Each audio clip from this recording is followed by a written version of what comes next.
I'd say we earned it, Jack. Thanks. A local broadcaster upset with Jackson County tonight. He says emergency responders and county commissioners failed to notify residents of the deadly Alameda fire 1 week ago as it spread across the Rogue Valley. NBC5's Madison LaBerge has been following the story since last week. She's live in studio with our top story. Madison? Craig, here at NBC5, we get the emergency alerts first. Once we air them, they're picked up and aired by every other station, including cable and radio. However, exactly a week ago and in the time since then, we haven't received a single alert. In Lane and Linn County last week, it was done nearly 36 times. This is crazy. To think that, they're too busy to do their damn job. Come on.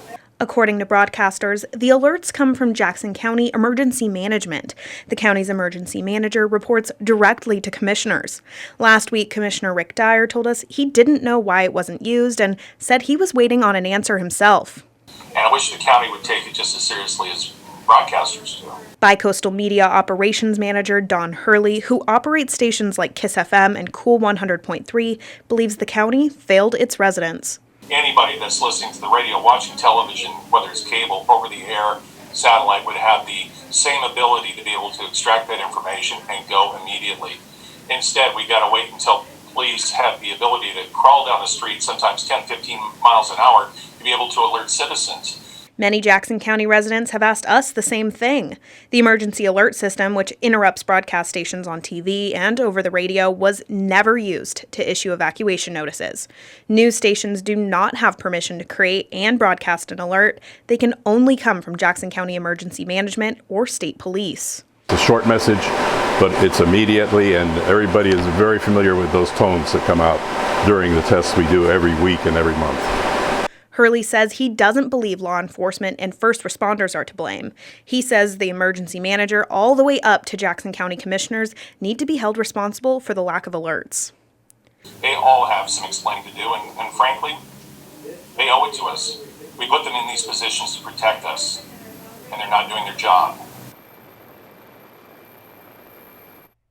When we asked Rich Tyler with the State Fire Marshal's office about why the emergency alert system wasn't used, he told us he had, quote, no idea about that, end quote. Later, he told me that he understands the importance of the system and says it's a legitimate question.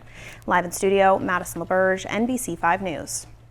Sheriff Nathan Stickler is responding to our report tonight for Jackson County. Take a look at his full statement on your screen. He says, quote, during the emergency, the county extensively used Everbridge, an emergency notification platform. In addition, our deputies were also totally engaged using loudspeakers as well as making door-to-door notifications to facilitate evacuations.